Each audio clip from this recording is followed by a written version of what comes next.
ನಮಸ್ಕಾರ ವೀಕ್ಷಕರೇ, ಯಾರಿಗೆಲ್ಲ ಗೃಹಲಕ್ಷ್ಮಿ ಯೋಜನೆಯ 14ನೇ ಕಂತಿನ ಹಣ ಜಮಾ ಆಗಿದೆ ನೋಡಿ. ಸೊ ಎಲ್ಲರಿಗೂ ಕೂಡ ಭರ್ಜರಿ ಗುಡ್ ನ್ಯೂಸ್ ಅಂತಾನೆ ಹೇಳ್ಬೋದು. ಸೊ ಇದೇ ಮಂತ್ ನವೆಂಬರ್ ನಲ್ಲಿನೇ 15ನೇ ಕಂತಿನ ಹಣ ಕೂಡ ಬಿಡುಗಡೆ ಆಗ್ತಾ ಇದೆ. ಅಂದ್ರೆ 25ನೇ ತಾರೀಕು ಅಥವಾ 27ನೇ ತಾರೀಕು, ಒಟ್ಟಾರೆ ಕೊನೆಯ ವಾರದಲ್ಲಿ ಈ ಒಂದು 15ನೇ ಕಂತಿನ ಹಣ ರಿಲೀಸ್ ಆಗೋದಿದೆ ಅಂತ ಮಹಿಳಾ ಮತ್ತು ಮಕ್ಕಳ ಅಭಿವೃದ್ಧಿ ಇಲಾಖೆಯಿಂದ ಅಪ್ಡೇಟ್ ಸಿಕ್ಕಿರುವಂತದ್ದು. ಸೊ ಲೇಟೆಸ್ಟ್ ಆಗಿ ಇದೇ ಅಪ್ಡೇಟ್ ಇದೆ ಈಗ ಸದ್ಯಕ್ಕೆ.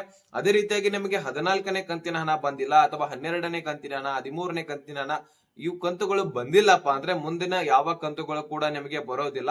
ಸೊ ಯಾಕಂದ್ರೆ ಸಾಕಷ್ಟು ರೂಲ್ಸ್ ಗಳನ್ನ ತಂದ್ಬಿಟ್ಟು ರೇಷನ್ಸ್ ಕಾರ್ಡ್ ಗಳಾಗಿರ್ಲಿ ರದ್ದು ಮಾಡಿರುವಂತದ್ದು, ಸಾಕಷ್ಟು ಡಾಕ್ಯುಮೆಂಟ್ಸ್ ಗಳನ್ನ ವೆರಿಫಿಕೇಶನ್ ಮಾಡಿ GST payer, income tax payer ಇವರಿಂದನೂ ಕೂಡ ಗೃಹಲಕ್ಷ್ಮಿ ಯೋಜನೆಯಿಂದ ತೆಗೆದಾಕರಾಗಿರುವಂತದ್ದು.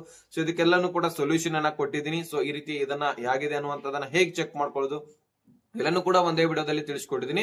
ಸೊ ನಿಮ್ಗೆ ಬೇಕಾಗಿದ್ರೆ ಲಾಂಗ್ ವಿಡಿಯೋ ನೋಡೋರಿದ್ರೆ ಮೇಲೆ ಚಾನಲ್ ಗೊತ್ತಲ್ವಾ, ಸೊ ಅಲ್ಲಿಂದ ಜಾಯಿನ್